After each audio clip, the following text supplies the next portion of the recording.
तो कैसे हो दोस्तों। आज मैं तुम सबके लिए एक नई मूवी लेके आ गया हूँ जिसका नाम है जेल बेट। वीडियो में आगे स्पॉयलर्स होंगे तो अब बैठो और वीडियो को एंजॉय करो। मूवी की स्टार्टिंग में हम देखते हैं कि एक सुंदर सी लड़की है जिसका नाम है एना और वो बैठ के चेलो बजा रही है। फिर हम देखते हैं कि कमरे में इसका स्टेप फादर आता है और आके इसके हाथ से चेलो को छीन के इसका हाथ पकड़ने लग जाता है और इसके सर पे बहुत जोर से थप्पड़ मारता है। ये फिर इसके साथ फिजिकल होने की कोशिश करता है। एना इसको धक्का मार देती है और धक्के से गिर के इसका मुंह एक किसी शार्प ऑब्जेक्ट पे लगता है और इसकी जान चली जाती है। फिर इसको कोर्ट में ले जाया जाता है और वहाँ पे ये जज को भी ये सारी चीजें बता रही होती है कि किस तरीके से उसके स्टेप फादर उसके साथ बदतमीजी कर रहे थे और इसने सेल्फ डिफेंस में उनको धक्का मारा था। लेकिन जज इसकी बात पे भरोसा नहीं करता और इसको 9 साल के लिए जेल भेज देता है। उसके बाद हम देखते ही एना को जेल ले जाया जाता है बाकी कैदियों के साथ। अंदर इनसे इनके कपड़े उतरवा दिए जाते हैं और इनको जेल वाले नए कपड़े दिए जाते हैं। उसके बाद ये सब लोग यहाँ के वार्डन से मिलते हैं जिसका नाम होता है फ्रैंक, जो इनको बोलते हैं कि जब तक वो इनके कमांड्स मानती रहेंगी वो बिल्कुल ठीक रहेंगी। उसके बाद इन सब नए कैदियों को इनके सेल में भेज देते हैं। वहाँ पे एना अपनी रूममेट से मतलब सेलमेट से मिलती है जिसका नाम होता है जीनी।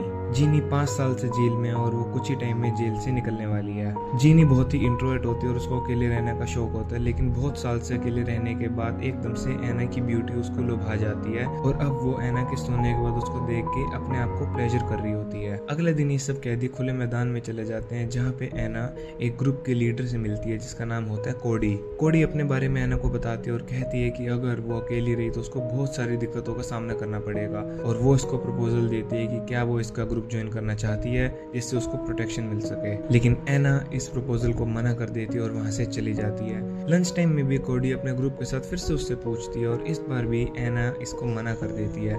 अगले सीन में एना बाथरूम साफ कर रही होती है और कोडी और उसकी गैंग आके इस पे अटैक करने लगती है। ये सब इसको बहुत ही बुरे तरीके से मारते हैं और कोडी इसको कहती है कि ये दोबारा इसकी डिसरिस्पेक्ट ना करे तो ही बेहतर होगा और वो फिर वहां से चले जाते हैं।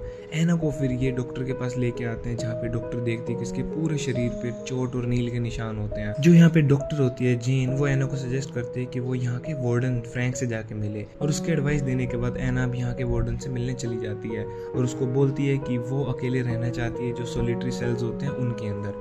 लेकिन यहाँ पे वार्डन बताता है कि सोलिटरी सेल्स बहुत ज़्यादा एक्सपेंसिव होते हैं और वो बहुत ज़्यादा छोटे और मुश्किल होते हैं रहने के लिए, तो वो वहाँ पे नहीं रह पाएगी। और फिर ये एना की फाइल पढ़ता है और उसमें देखते हैं कि ये चेलो बहुत ही अच्छा बजाती है, मतलब वो क्यों लिखा हुआ है इनकी फाइल्स में। और इसको कहते हैं कि फालतू की बातें छोड़ के एक शो आने वाले उसके अंदर परफॉर्म करे।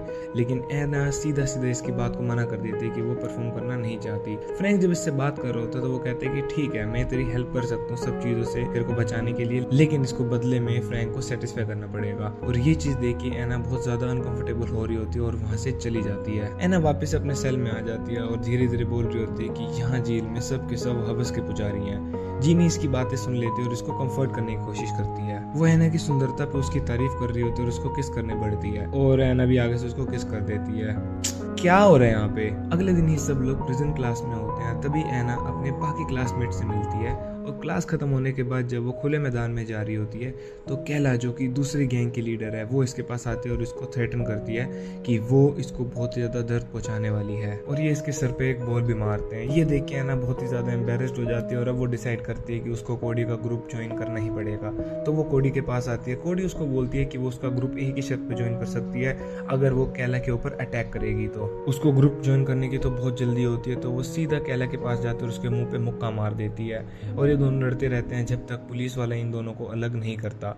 और उसके बाद एज अ पनिशमेंट एना को बिना कपड़ों के सोलिटरी सेल के अंदर 48 घंटों के लिए डाल दिया जाता है। रात में बहुत ज्यादा ठंड हो जाती है और उसकी भूख भी बेरेबल नहीं रहती, लेकिन ये जैसे तैसे इस पनिशमेंट को सरवाइव कर लेती है। उसके बाद एना को दोबारा से वार्डन के पास ले जाया जाता है और एना अब बिलीव रखती है कि शायद इस बार इसकी हेल्प कर देगा, लेकिन वार्डन तो इससे कुछ और ही चाहता है और वो इसको कहते हैं कि अगर वो इसकी डिमांड्स फुलफिल नहीं करेगी 2 हफ्तों के लिए सोलिटरी सेल्स के अंदर डाल देगा। और अब एना बेचारी क्या ना करती, इसको उसको सेटिस्फाई करना ही पड़ता है। उसके बाद हम देखते हैं कि एना को कोडी के मेंबर का जो सिग्नेचर होता है वो इसके कंधे पे लगा देते हैं और ये करने के बाद जब सारे ग्रुप मेंबर्स चले जाते हैं तो कोडी भी यहाँ पे एना के साथ मेकआउट करने लगती है। यार मतलब क्या है यार ये। उसके बाद ऐना की मम्मी उससे मिलने आती है और वो अभी भी ऐना से गुस्सा होती है अपने पति की मौत के लिए। उसको लग रहा होता है कि उसका पति बिल्कुल ठीक था और गलती कहीं ना कहीं ऐना की थी।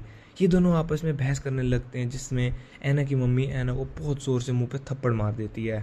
जब ये फिर से खुले मैदान में होते हैं तो कैला की गैंग आके ऐना को मारने लगती है, लेकिन इस बार ऐना अकेली नहीं होती, उसके पास कोडी का बैकअप भी होता है और अब ये सब मिलके आपस में बहुत तगड़ा लड़ रहे होते हैं। गार्ड्स फिर से ऐना को वार्डन के ऑफिस ले जाते हैं और वार्डन इस बार भी इसको बोलता है कि अगर ये बचना चाहती है तो इसको, हम सब जानते हैं कि अब क्या होगा। ऐना बहुत ज्यादा फ्रस्ट्रेट हो जाती है और अब वो कोडी से और भी ड्रग्स मांगती है, लेकिन कोडी उसको मना कर देती है कि ये एक बार के लिए तो ठीक है, लेकिन एडिक्शन बहुत ही ज्यादा गलत हो जाएगा। ऐना को बहुत ज्यादा गुस्सा आ रहा होता है और वो उसको यहाँ से निकाल देती है। उसके बाद जब वो खुले मैदान में देखती है कि कुछ लड़कियां ड्रग्स ले रही हैं तो वो उनके पास जाके उनको पैसे देती है ड्रग्स के लिए, और उसके बाद वो उसको ड्रग्स दे देते हैं। कोडी को ये सारी बातें पता लग जाती हैं और जब ऐना वापस अपने सेल में आती है तो कोडी उसको कहते हैं कि या तो ये सुधर जाए या फिर ये इसको ग्रुप से निकाल देगी, और फिर एज अ रिजल्ट इसको ग्रुप से निकाल देते हैं। और अब जब ऐना किसी भी ग्रुप का हिस्सा नहीं होती तो उस पर अटैक करना बहुत ही ज़्यादा ईजी हो चुका है। इसके बाद फिर से ऐना उसी लड़की के पास जाती है, उससे ड्रग्स लेती है और ड्रग्स लेने के बाद अपने सेल में आके वोमिट करने लगती है। जीनिया इसको बोलती है कि ये बहुत ही ज़्यादा ख़राब होती जा रही है, लेकिन ऐना इसकी बात नहीं मानती और वो जाके कैला से लड़ाई करने लगती है और इसके बाद फिर से उसके कपड़े उतार के उसको सॉलिटरी प्रिजन के अंदर डाल दिया जाता है। इस बार तो ऐना खुद बहुत ही ज़्यादा परेशान हो रही होती है, वो हेलुसिनेट करने लगती है, उसका दिमाग ये चीज़ें कंट्रोल अब नहीं कर रहा और अब वो फूड ट्रे से अपने आप की जान लेने की कोशिश करती है। वो तो जैसे तैसे गार्ड उसको पकड़ के हॉस्पिटल ले जाता है और वहाँ पे वो और भी मेंटल पेशेंट्स को देखती है जो कि ओवरडोज की वजह से यहाँ पे आए हुए हैं। अब इसको इसकी गलती का रियलाइजेशन हो गया और अब ये सब कुछ छोड़ना चाहती है।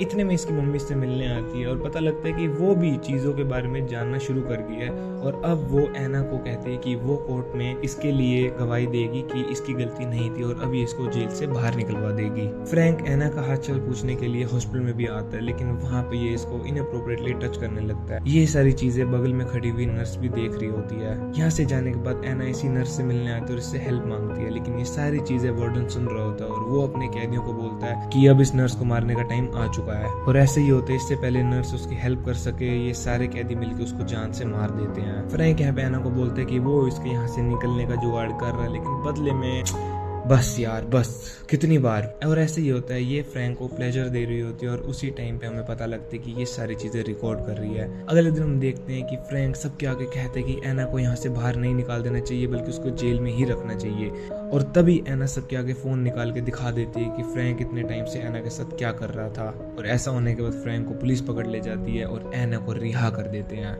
और एंड सीन में हम देखते हैं कि ऐना चेलो का परफॉर्मेंस दे रही है और ऑडियंस में इसकी मम्मी बैठी हुई जिनके आंखों में से आंसू निकल रहा है, और मूवी यहीं पे खत्म हो जाती है।